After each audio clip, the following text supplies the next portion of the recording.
keeping the lights on. So this is what our linemen are actually using day in and day out. And building for our future. Okay, now we've got it, it's law. This week on the Senate Report.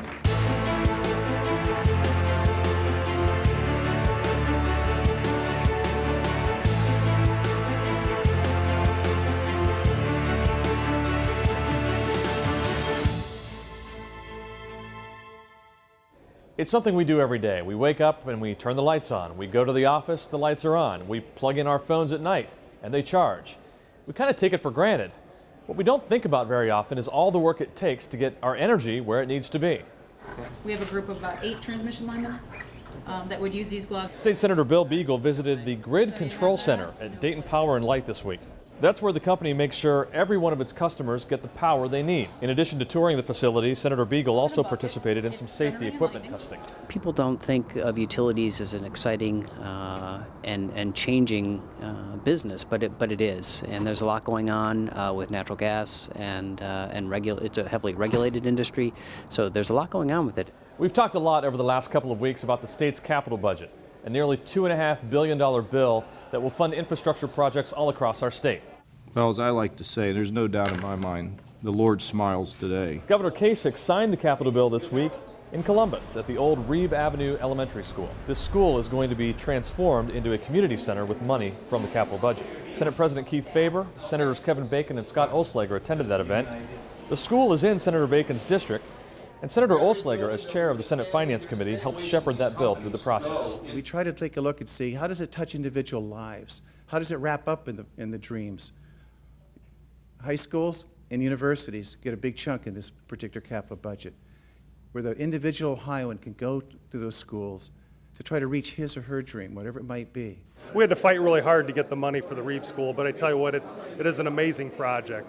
This is a true example of public and private partnerships.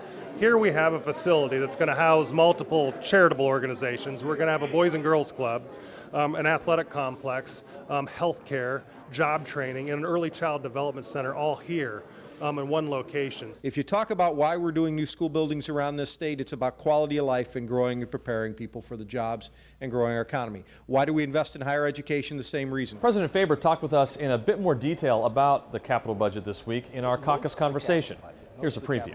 But the part that everybody talks about are the things we're doing locally in the communities, those community projects inside the capital budget. Those are the things where we help local governments do their quality of life things. It is the local parks, it's the Little League, it is the maintenance that we're able to help them do on fairgrounds. It's all of those things. And we made a priority this year to do those projects again.